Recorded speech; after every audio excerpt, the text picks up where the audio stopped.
네, 오늘 말씀 읽도록 하겠습니다. 갈라디아서 2장 20절 말씀입니다. 갈라디아서 2장 20절 말씀을 우리 같이 한 목소리로 읽겠습니다.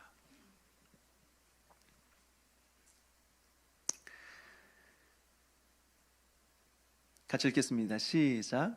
내가 그리스도와 함께 십자가에 못 박혔나니 그런즉 이제는 내가 사는 것이 아니요 오직 내 안에 그리스도께서 사시는 것이라. 이제 내가 육체 가운데 사는 것은 나를 사랑하사 나를 위하여 자기 자신을 버리신 하나님의 아들을 믿는 믿음 안에서 사는 것이라. 아멘. 제가 한 번 더 읽겠습니다. 내가 그리스도와 함께 십자가에 못 박혔나니 그런즉 이제는 내가 사는 것이 아니요 오직 내 안에 그리스도께서 사시는 것이라. 이제 내가 육체 가운데 사는 것은 나를 사랑하사 나를 위하여 자기 자신을 버리신 하나님의 아들을 믿는 믿음 안에서 사는 것이라. 아멘. 한번 기도하겠습니다. 하나님 아버지, 오늘도 하나님께서 우리에게 은혜를 베풀어 주셔서 예배의 자리에 불러주시고 말씀을 듣게 하여 주심을 감사드립니다. 우리에게 듣는 마음과 또 깨닫는 은혜를 허락하여 주셔서 이 말씀을 우리 마음 가운데 하루 새기고 구원받은 이유 우리가 거룩한 삶을 하나님 앞에서 살아갈 수 있도록 은혜 베풀어 주옵소서. 감사를 드리옵고 예수님의 이름으로 기도합나이다. 아멘. 2007년도에 개봉한 밀양이라는 영화가 있습니다. 보신 분들 계시겠지만 줄거리를 간단하게 요약하자면 주인공의 이름이 이제 그 이신혜예요. 이신혜. 근데 이걸 연기한 사람이 전도연입니다. 이 전도연이 젊은 나이에 남편과 사별하고 이제 어린 아들을 데리고 남편의 고향인 밀양으로 내려가게 됩니다. 그런데 하나밖에 없는 아들이 유괴를 당해요. 어린이 학원 원장이 이제 그 돈을 보고 돈을 이제 받겠다고 아들을 유괴한 거죠. 그리고 결국에 아들을 죽입니다. 전도연은 하나 남은 그 아들의 죽음 때문에 괴로워하다가 전도를 받고 이제 교회를 나가게 돼요. 그리고 거기서 말할 수 없는 위로를 받고 또 그리고 마음을 추스리게 됩니다. 그러면서 열렬하게 신앙생활을 시작하는데 심지어는 이제 전도를 하면서 이제 지내게 됩니다. 근데 거기서 끝나는 것이 아니라 원수를 사랑하라는 그 주님의 말씀에 순종하기 위해서 자신의 아들을 죽인 그 어린이 원장을 찾아가서 용서하기로 마음을 먹습니다. 큰 마음을 먹고 이제 그 어린이집 원장을 찾아가는 거죠. 그래서 감옥에 갔는데 너무나 건강하고 평온해 보이는 이 원장의 모습을 보면서 충격을 받은 겁니다. 원래 죄를 지으면 그렇게 있으면 안 되는데 너무 평안해 보이는 거예요. 너무 건강해 보이는 거예요. 그래서 이제 전도연이 마음을 추스리면서 말하죠. 아무리 큰 죄를 지은 죄인이라도 하나님은 건강을 주시네요 라고 말합니다. 그랬더니 이 원장이 하는 말이 뭐냐면 저는 이미 하나님께 용서를 다 받았습니다. 다 용서를 받았고 구원을 얻었고 이제는 기도하는 삶을 살아가고 있고 당신을 위해서도 내가 기도하고 있습니다 라고 말하는 거예요. 그래서 이 전도연이 충격을 받습니다. 나는 용서해 준 적이 없는데 나는 용서해 준 적이 없는데 용서를 받았어? 내 마음은 아직도 찢어질 듯 아픈데 자기는 평온해? 어떻게 이런 일이 있을 수 있어? 라고 하면서 충격을 받습니다. 그래서 전도연이 이제 망가지는 모습을 보여주고 있어요. 막 교회 가서 이제 막 책상을 두드리고 소리를 지르면서 망가지는 모습을 이렇게 보여주고 있어요. 사실 저는 이 영화가 정확히 어떤 메시지를 던져주려고 영화를 만들었는지는 잘 모르겠습니다. 그렇지만 확실한 것이 뭐냐면 세상 사람들이 보는 그리스도의 모습이 그리스도인들의 모습이 이렇겠구나. 마음껏 죄를 짓고 교회 가서 회개만 하면 그만이라고 생각하는 사람들, 이 사람들이 그리스도인이라고 사람들은 생각하겠구나 라고 하는 것입니다. 그래서 이 영화뿐만 아니라 다른 영화들을 봐도 기독교에 대해서 긍정적으로 묘사하고 있는 그런 영화들을 거의 본 적이 없습니다. 노래 가사도 마찬가지죠. 노래 가사를 들어보면 기독교에 대해서 다 부정적으로 표현하고 있습니다. 또 신문을 봐도 마찬가지예요. 신문 기사들을 보게 되면 기독교에 대해서 긍정적인 기사를 쓴 적은 그런 걸 본 적은 거의 없습니다. 대부분 다 교회가 무슨 문제가 있었다더라, 성추행을 했는데 보니까 목사였더라, 사기를 쳤는데 보니까 교회 장로더라, 이런 자극적인 기사들이 굉장히 많다라고 하는 겁니다. 물론 우리는 이런 것들을 분별해서 볼 필요는 있어요. 이전에 국정원 출신 장로님이 한 분을 잠깐 만날 기회가 있었는데, 그분이 은퇴하고 하나님 나라를 위해서 내가 어떻게 의미 있는 삶을 살아갈 것인가 라고 고민하다가 이제 사비로 연구소 하나를 차렸습니다. 무슨 연구를 했느냐? 기독교를 비판하는 신문 기사들이 너무 많이 쏟아져 나오는데 이게 진짜인가 확인하기 위해서 연구소를 차리고 조사를 하기 시작했습니다. 근데 놀랍게도 90% 이상이 다 거짓말이었어요. 90% 이상이 사실이 아니거나 왜곡하거나 거짓말이었어요. 그래서 이 기사를 어떻게 만들어냈나, 어디서 출처가 어딘가 봤더니 신천지 2단에서 만들어낸 거예요. 신천지는 지파마다 방송, 신문과 관련된 전문 팀을 운영하고 있어요. 그러니까 거기서 하는 일이 뭐냐? 가짜 뉴스를 만들어내는 겁니다. 특별히 기존 교회에 대한 안 좋은 뉴스들을 계속 만들어내는 거예요. 그래서 어떻게 해요? 기존의 교회는 믿을 수 없다, 가면 안 된다, 우리 신천지만이 희망이다 라고 하면서 기존 교회에 대해서 굉장히 부정적으로 말하고 이제 신천지로 이제 사람들을 끌어내려고 하는 거죠. 그러면서 막 기사들, 영상들을 막 만들어내는 것입니다. 근데 여러분, 왜 이것이 가능한지 아십니까? 기독교에 대해서는 기사를 아무렇게 했어도 교회가 힘이 없어요. 교단이 하도 많아서, 하도 많이 찢어져 가지고, 그래서 기독교를 대표하는 사람이 없어요. 교회가 힘이 없습니다. 그러니까 아무렇게 기사를 쓰는 거예요. 그리고 나중에 이게 아닙니다 라고 말하면 아니 말고 그리고 끝나는 거죠. 그래도 아무도 대처할 수가 없다라고 하는 거예요. 그러니까 우리는 그런 것들을 보면서 분별이 필요하다라고 하는 거예요. 그렇지만 부인할 수 없는 사실은, 부인할 수 없는 것은 무엇이냐면 여전히 세상 사람들이 바라보는 교회의 모습, 여전히 세상이 바라보는 그리스도인들의 모습은 굉장히 부정적이라고 하는 것입니다. 왜 그래요? 그들이 볼 때 그리스도인들은 세상에서 아무렇게나 살다가 주일에 한번 교회에 와서 회개하면 그만이라고 생각하는 사람들이다라고 하는 거죠. 그러니까 그리스도인들은 어떤 사람들입니까? 세상 사람들이 봤을 때는 정직하지 않은 사람들, 이중적인 사람들, 외식적인 사람들이에요. 그런데도 그리스도인들은 뭐라고 말하는 줄 아십니까? 그래도 나는 예수 믿었으니까 천국 가. 너희들 천국 못 가지? 나는 천국 가. 죄를 지어도 천국 가. 하는 겁니다. 여러분, 왜 이런 일들이 일어나는 것일까요? 분명 우린 지난 시간에 예수님께서 우리의 죄를 위해 십자가에 못 박혀 죽으시면서 우리의 과거의 죄, 현재의 죄, 그리고 앞으로 지을 미래의 죄까지 다 용서해 주셨다라고 배웠어요. 그래서 이제는 우리는 죄가 없고 의인이다 라고 우리는 배웠습니다. 근데 왜 세상 사람들은 그리스도인들을 비난할까요? 그리고 왜 우리는 스스로 구원받았다고 하면서도 전혀 구원받지 않은 사람처럼 계속해서 반복적으로 실수하고 죄를 지으며 살아갈까요? 예수님께서 우리의 죄를 위해 십자가에 못 박혀 죽으셨지만 혹시 예수님의 피가 모자란 것입니까? 아니면 하나님의 능력이 부족한 겁니까? 아니면 혹시 진짜 우리가 구원을 못 받아서 그런 걸까요? 사실 우리는 이것에 대해서 정확히 배워본 적이 거의 없습니다. 이거에 대해서 정확하게 배워본 적이 거의 없습니다. 이전까지 교회에 대해서는 어떻게 가르쳤습니까? 교회에서는 뭐라고 가르쳤습니까? 우리는 죄인이고 죄 때문에 지옥에 갈 수밖에 없으나 하나님께서 우리를 너무나 사랑하셔서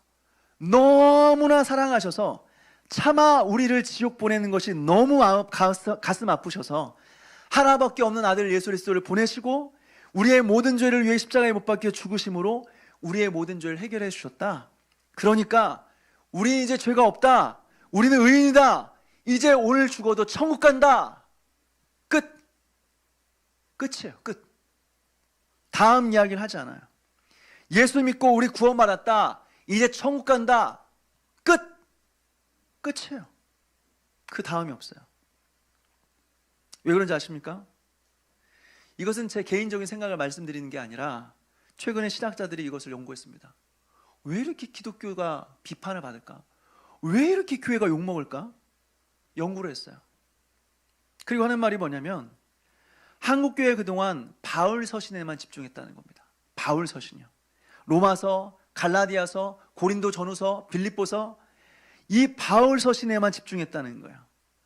여러분, 바울 서신에서 강조하고 있는 바울의 신학의 핵심이 무엇이냐면 이신칭의입니다. 이신칭의. 믿음으로써 의롭게 된다. 오직 믿음이다. 오직 믿음만 있으면 된다.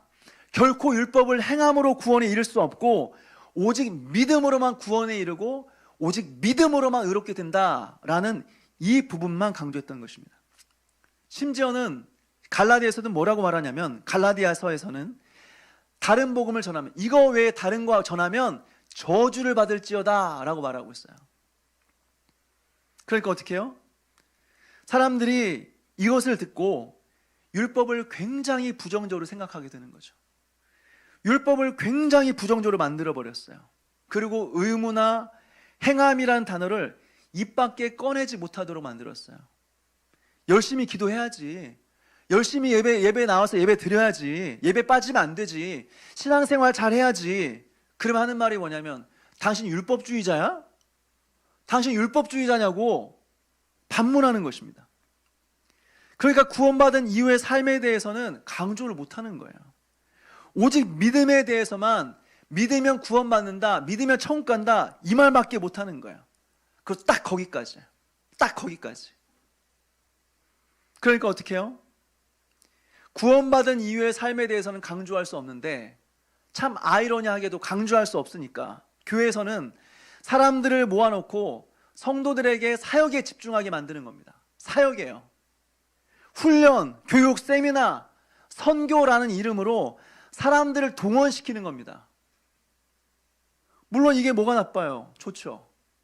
근데 문제는 무엇이냐면, 가정을 버리고 직장을 버리고 오직 교회에만 올인하게 만드는 겁니다. 오직 교회 일에만 올인하게 만드는 겁니다.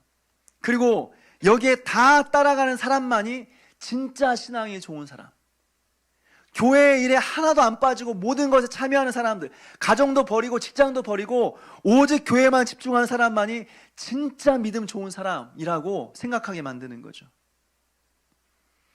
그래서 교회 일은 열심히 하는데 가정이 다 깨어졌어요. 교회 일은 엄청 열심히 하는데 남편은 신앙이 없어요. 교회 일에 올인하는데 자녀들은 신앙을 다 잃어버렸어요. 그 교회에서는 영향력이 있는데 세상에서는 아무런 영향력이 없어요. 다시 말해서 우리가 빛이 되어서 어두운 세상 속에 들어가서 어두운 세상을 밝혀야 되는데 빛들이 교회에만 모여있어요. 교회에만 빛들이 모여있어요. 세상은 어두운데 빛들이 다 교회에만 있어요. 물론 섬기지 말라는 게 아닙니다. 안 그래도 섬기기 힘들었는데 잘 됐다, 오늘 하나님 응답이다, 목사님 섬기지 말라고 했으니까 오늘부터 내려놔야지, 그건 아닙니다. 직분자들은 직분자들의 역할이 있는 거죠. 그러니까 직분을 받으신 거 아닙니까? 사역자들은 사역하기 위해서 세운 사람이니까 사역을 해야죠.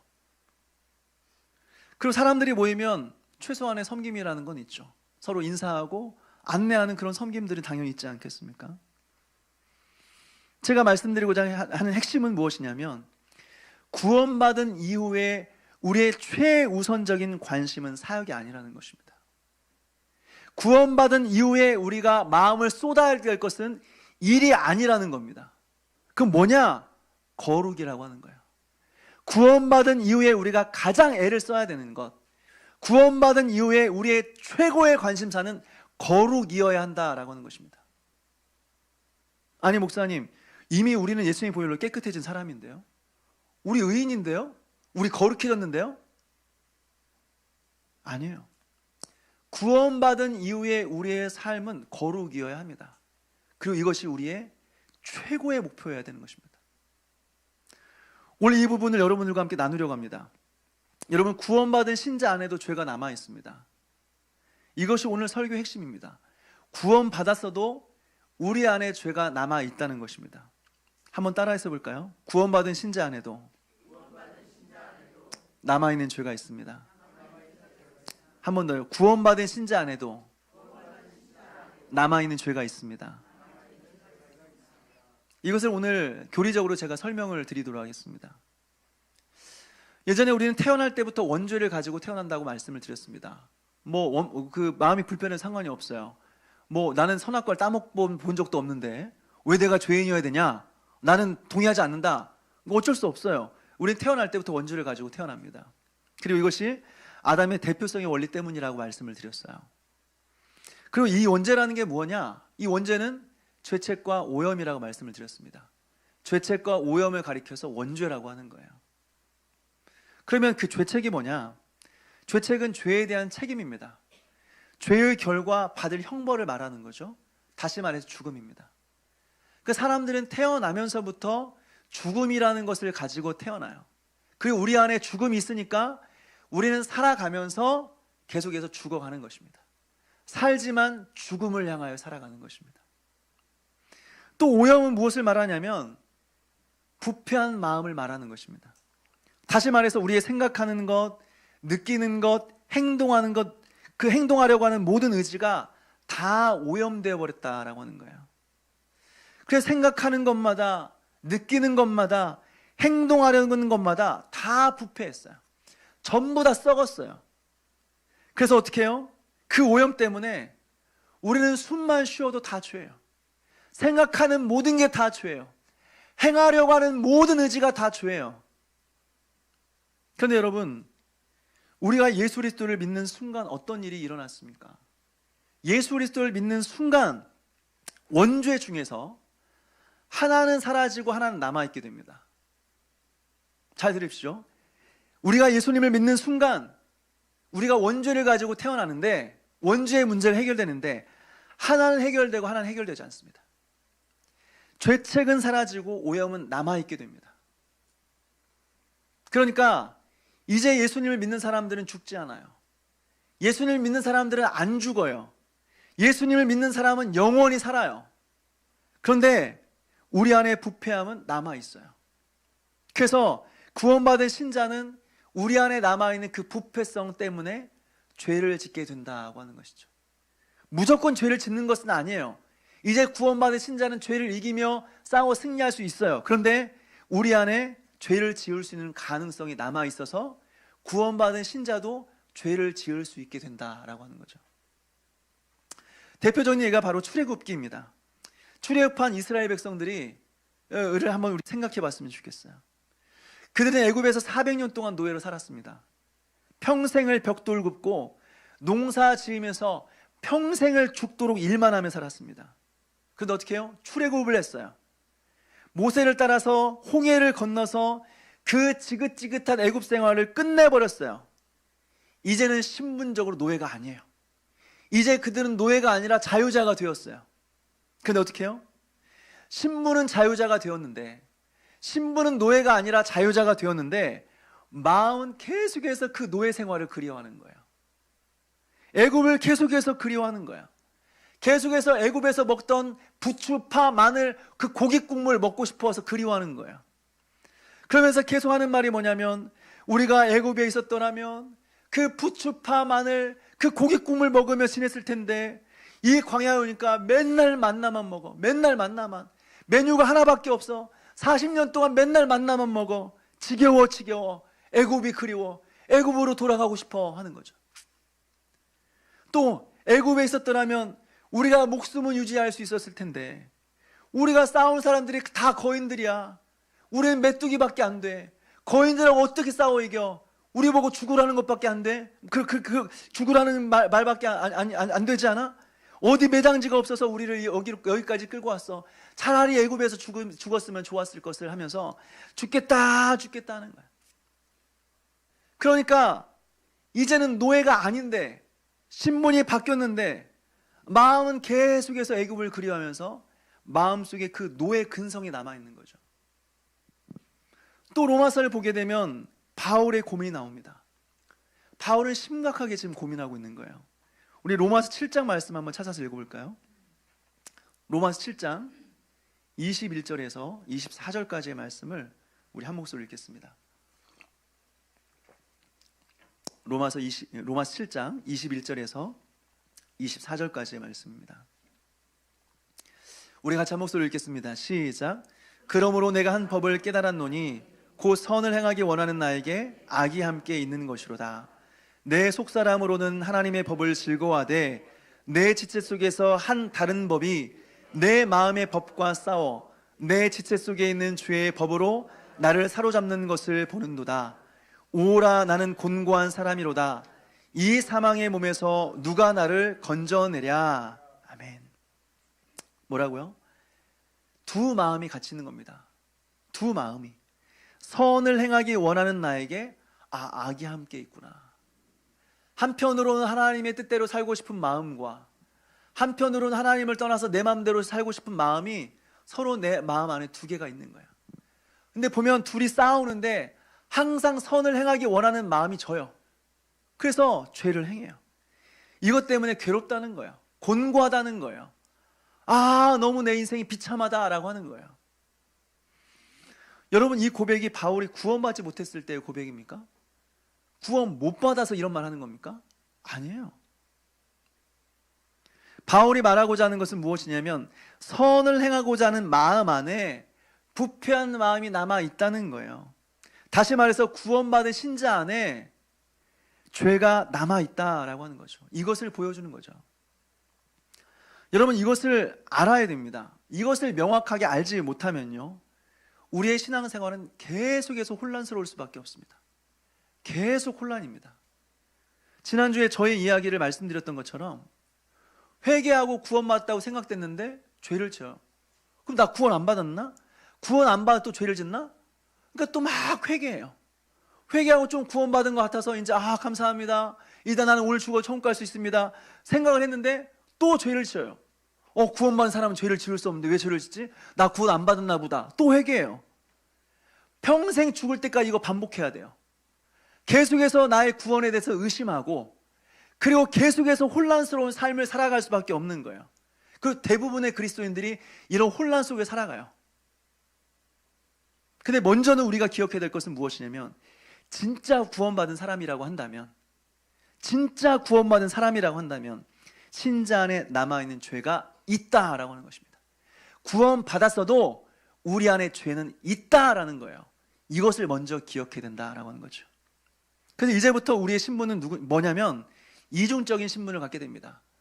우리는 의인이면서 죄인입니다.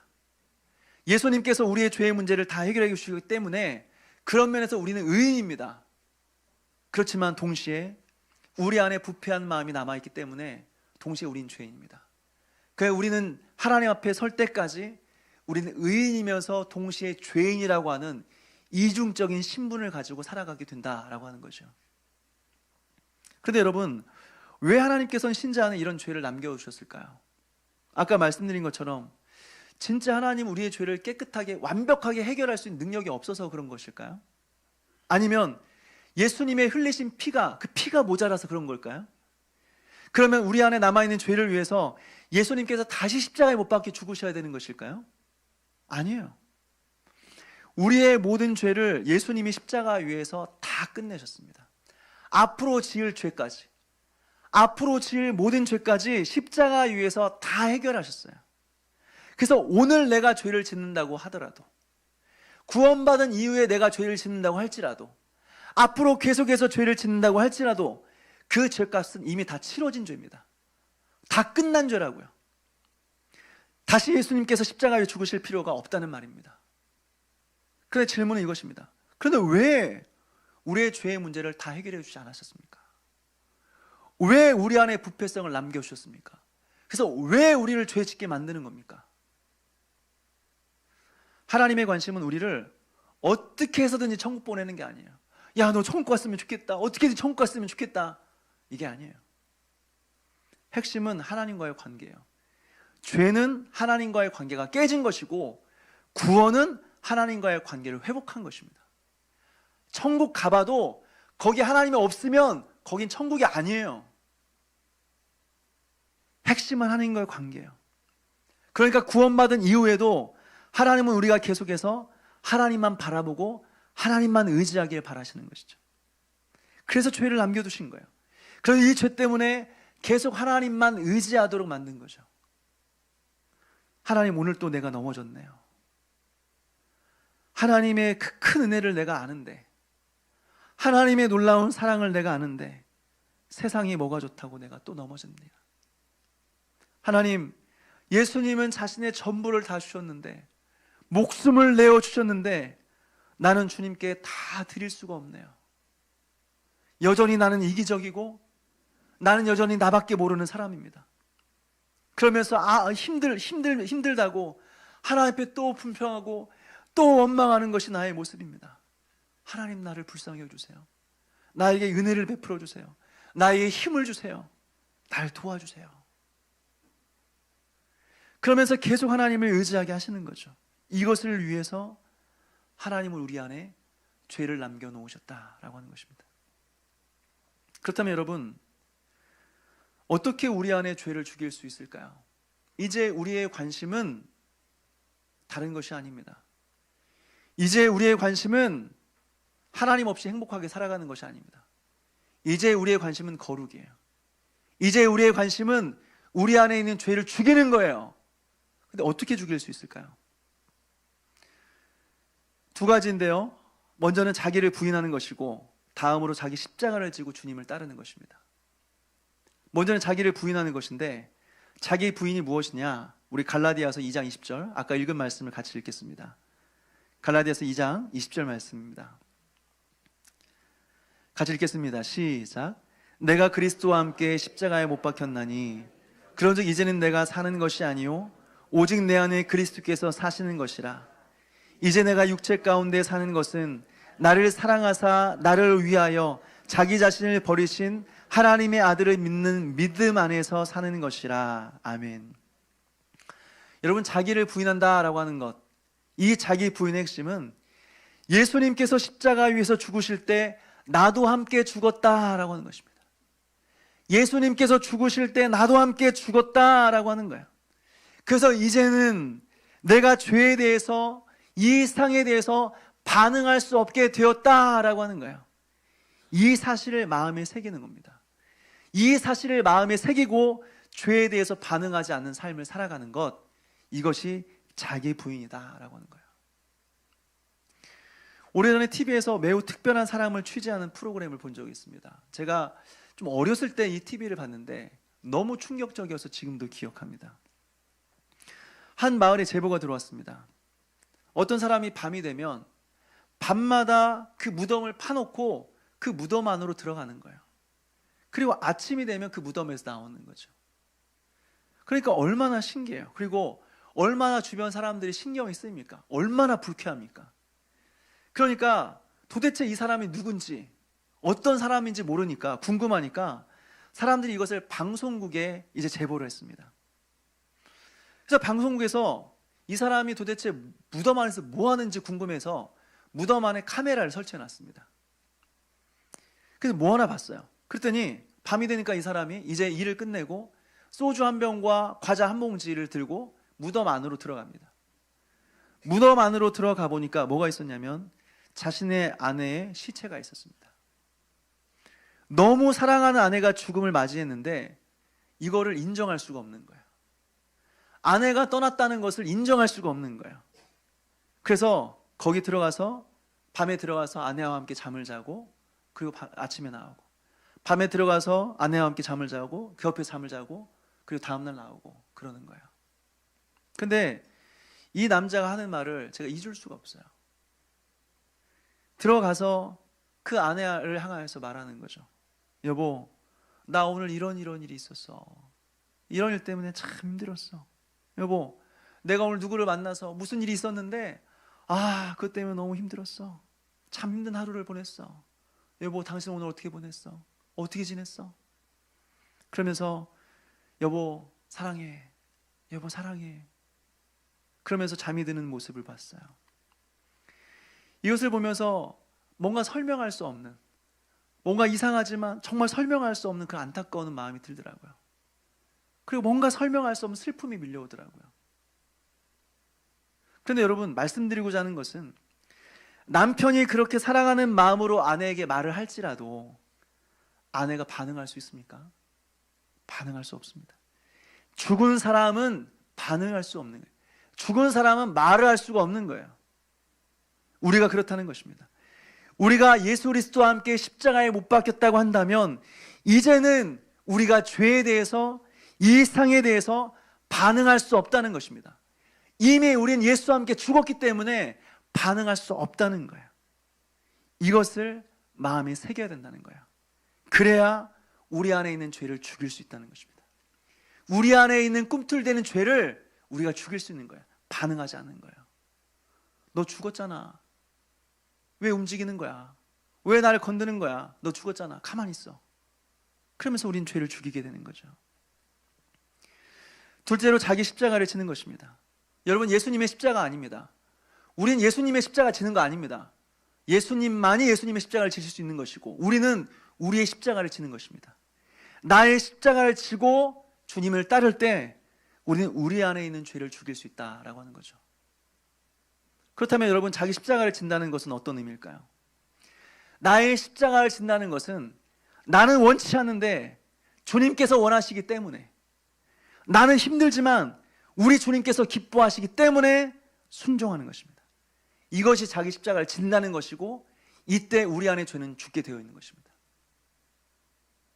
대학생 때 하나님을 깊이 만나고 한참 뜨거운 시간을 보냈습니다. 그러다 보니까 금요일에 대학교 수업이 끝나면 시골에 있는 집으로 이제 버스를 타고 내려가서 집에 가방만 집어 던지고 이제 교회를 가는 겁니다. 그래서 금요일은 금요 기도회, 토요일은 성가대 연습, 청년부 모임, 중고등부 교사 모임, 그리고 주일날에는 아침부터 저녁까지 예배드리고 섬기고 지체들과 교제하고 교회에만 있는 거예요. 금요일날 교회 가면 거의 주일날 밤에 돼서 나타나는 거예요. 이거를 대학교 4년 내내 반복했습니다. 휴학 1년 했으니까 1년 포함해서 5년 동안 이것을 반복했습니다. 금요일날 사라져요. 가방만 놓고 사라져, 아들이. 그 주일 밤에 나타나. 그래서 어머니가 너무나 마음이 상하셨는지 주일날 밤에 밤 늦게 이제 집에 들어오는데, 그리고 엄마 용돈 좀 줘 이렇게 하는데, 어머니가 화를 내시며 소리를 지르면서 저한테 막 뭐라고 하시는 거예요. 네가 교회 일만 열심히 하면 다야? 예수를 믿는다는 놈이 어떻게 집안 구석은 돌아오지도 않고 교회에 미쳐가지고 어떻게 아침부터 저녁까지 교회만 있을 수 있어? 그래도 네가 예수 믿는 사람이야? 막 소리를 지르는 거예요. 그때 제가 지금 같았으면 어머니 마음을 잘 풀어드렸을 텐데, 그때 20대 초반이었잖아요. 저도 혈기가 있을 때니까 같이 소리를 질렀습니다. 같이 소리를 질렀어요. 그러면서 엄마는 교회 권사가 돼가지고 말이야, 아들이 교회에서 열심히 섬기고 왔으면 칭찬을 못 해줄 망정 어떻게 왜 나한테 소리를 지르는 거야? 왜 나한테 화를 내는 거야? 내가 지금 교회에서 놀다 왔어? 일하다 왔지? 왜 나한테 그런 말 하는 거야? 막 소리를 지르고 이제 방으로 들어가서 문을 쾅 닫고 방으로 들어갔습니다. 그리고 앉아있는데 마음이 너무 힘들더라고요. 이렇게 하면 안 되는데. 그래서 뭔가 이렇게 일에 손이 잡히지 않고 그냥 가만히 앉아있었어요. 넋놓고 앉아있었어요. 그러다 마음속에 감동이 와요. 네가 잘못했다. 네가 많이 잘못했다. 빨리 가서 어머니한테 죄송하다고 해라. 마음에 감동이 와요. 근데 이게 마음에 자존심 있잖아요. 남자의 그 자존심. 꺾을 수 없다. 나 미안하다 할 수 없다. 이 자존심 있잖아요. 그래서 말은 해야 될 것 같고 용서는 구해야 될 것 같고 자존심을 허락하지 않고 마음속에 계속 싸우는 거야. 근데 분명한 생각은 있어요. 이렇게 하면 하나님이 싫어하시겠다. 마귀가 기뻐하겠다. 마귀가 박수치면 좋아하겠다. 하나님이 슬퍼하겠다 라는 생각이 드는 거예요. 그래서 사실 마음이 정리가 안 됐는데 그냥 무작정 일어났습니다. 무작정 자리에 일어나서 문을 열고 나가보니까 어머니가 거실에서 그 자리에 그냥 앉아있는 거예요. 그리고 울고 계시더라고요. 그래서 그 앞에 무릎을 꿇었어요. 그리고 용서를 구했습니다. 어머니, 제가 어머니한테 잘못했습니다. 제가 어머니한테 큰 소리 치면 안 되는데, 그런데 제가 실수했습니다. 앞으로 제가 잘하겠습니다. 그래서 용서를 구했어요.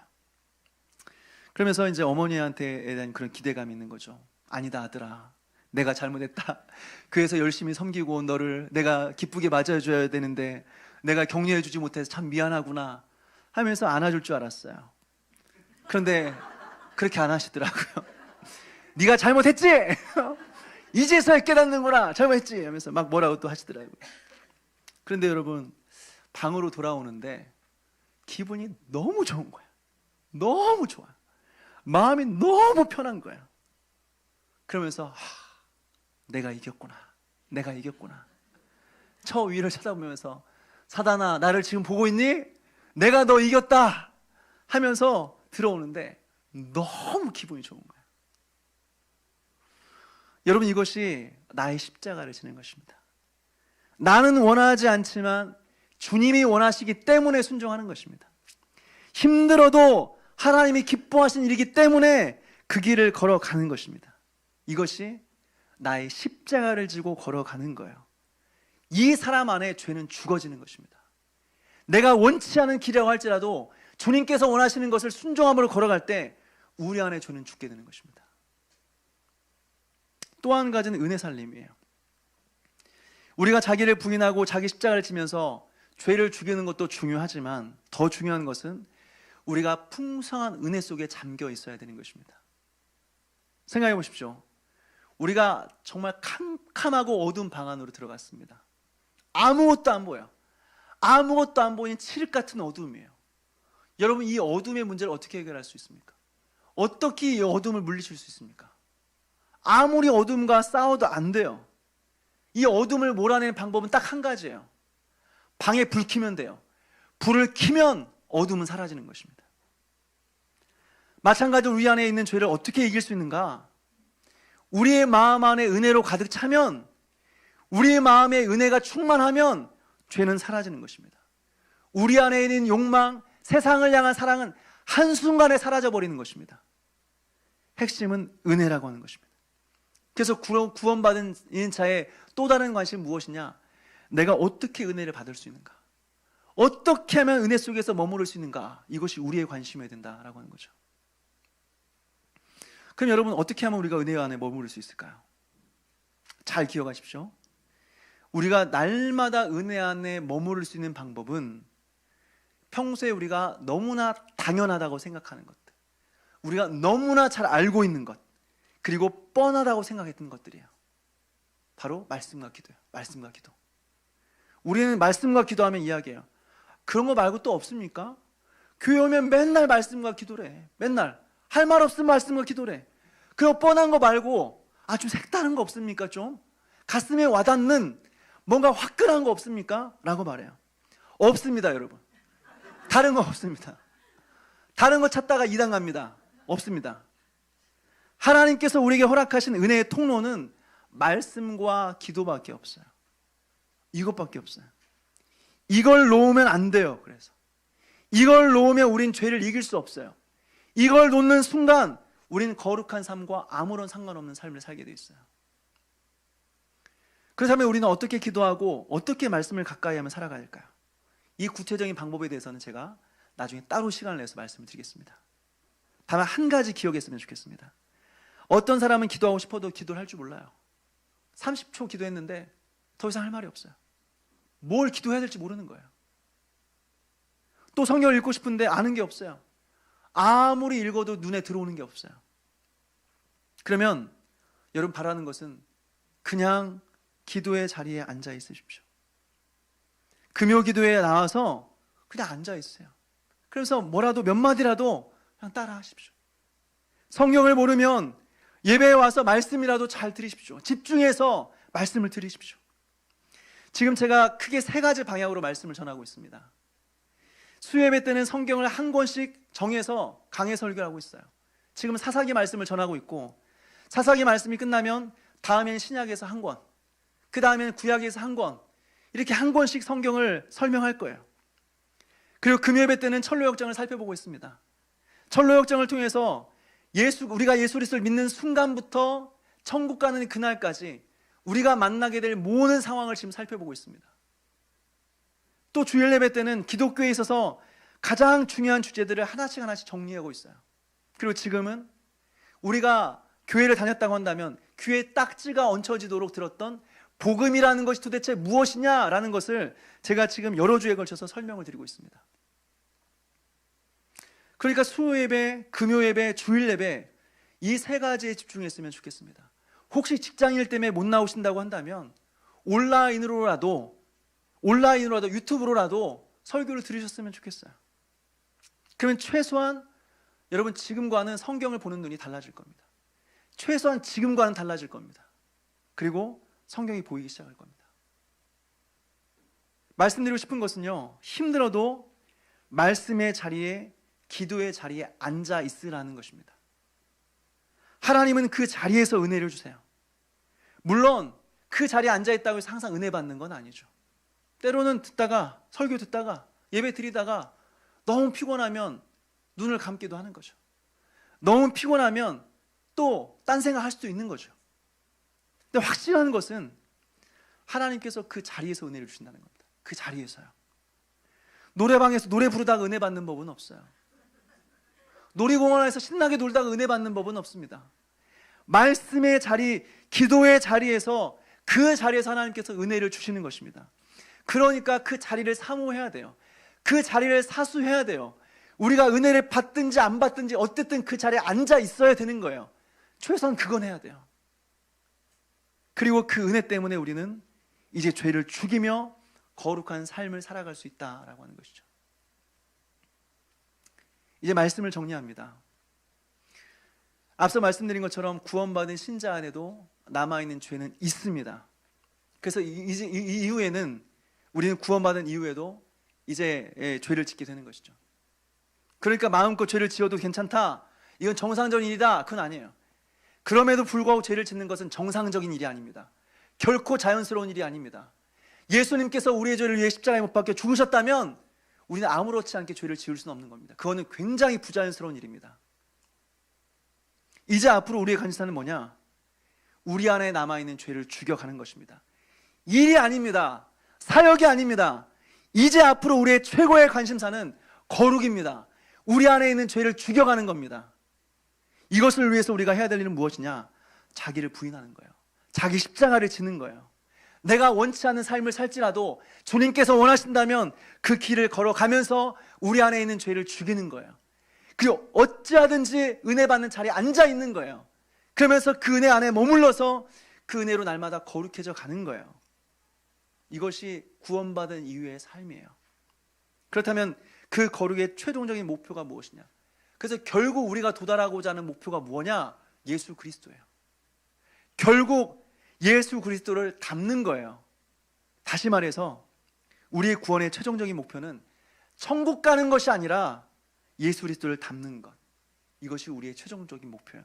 이것을 위해서 예수님께서는 우리의 죄를 위해 십자가에 못 박혀 죽으신 거예요. 우리의 죄를 깨끗이 해서 이제 자유하게 죄를 지으라는 것이 아니라 죄를 죽이고 거룩해져 가며 점점 더 그리스도를 닮아가라고 하나님께서 우리를 구원해 주셨다라고 하는 거죠. 그러니 여러분, 우리 안에 날마다 죄를 죽이시고 날마다 거룩해져 가는 가운데 날마다 예수 그리스도를 닮아가는 은혜가 저와 여러분에 있게 되기를 주님의 이름으로 축원합니다.